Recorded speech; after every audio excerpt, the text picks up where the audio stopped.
Assalamualaikum warahmatullahi wabarakatuh. Nama saya Sufiati M.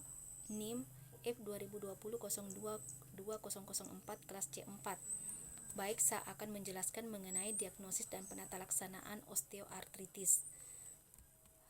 Definisi dari osteoartritis itu sendiri adalah perubahan degeneratif yang terjadi pada sendi yang menyebabkan kerusakan pada kartilago sendi dan pembentukan tulang baru pada permukaan sendi. Etiologi osteoartritis dianggap memegang peranan penting dalam perjalanan penyakit adalah stres harian yang dialami oleh sendi, terutama pada sendi yang memikul berat badan. Kemudian faktor resikonya adalah usia, jenis kelamin, obesitas, aktivitas fisik, dan genetik. Kemudian klasifikasi osteoartritis berdasarkan lokasi sendi yang dikena.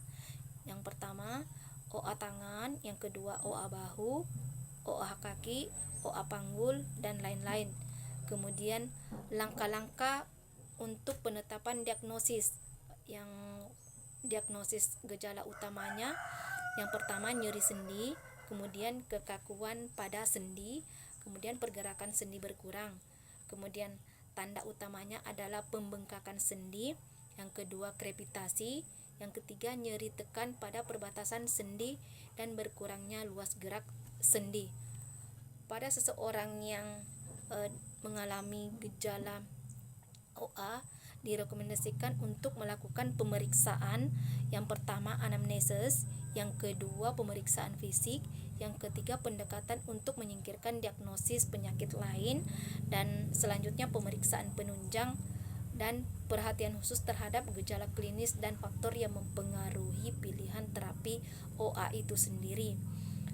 Kemudian penata laksanaan osteoartritis yang tujuannya untuk mengurangi nyeri, kemudian mengendalikan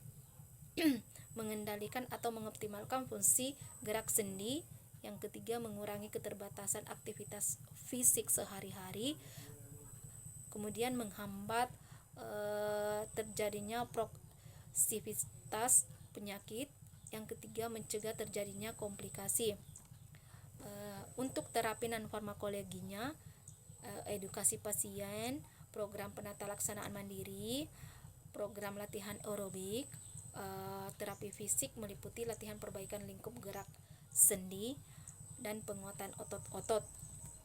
Kemudian terapi farmakologinya, untuk nyeri yang ringan sampai sedang diberikan obat acetaminophen, kemudian obat antiinflamasi non steroid atau OANS.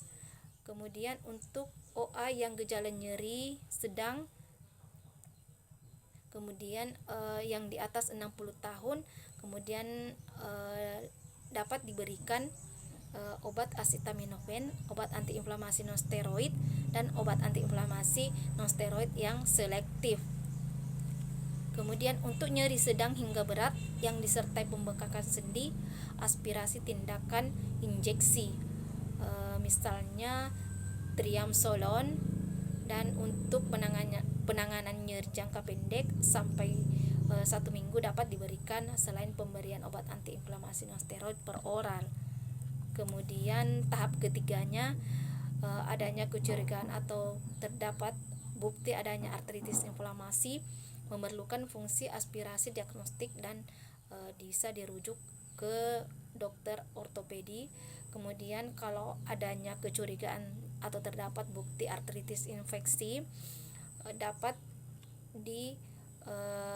atau pasien harus dirawat di rumah sakit.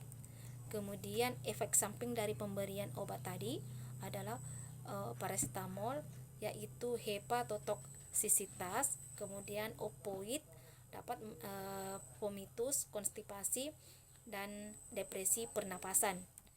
Kemudian efek samping obat antiinflamasi non steroid dapat menyebabkan gastroenteropati, kemudian dispepsia, perdarahan, bahkan bisa mengakibatkan kematian. Kemudian selanjutnya kardiovaskuler dan ginjal dapat berupa hipertensi, gagal jantung, gagal ginjal, dan terjadinya faktor resiko yang meningkatkan kemungkinan terjadinya hiperkalemia atau terjadi gangguan ginjal yang kemudian itu saja yang sempat saya berikan. Terima kasih. Assalamualaikum warahmatullahi wabarakatuh.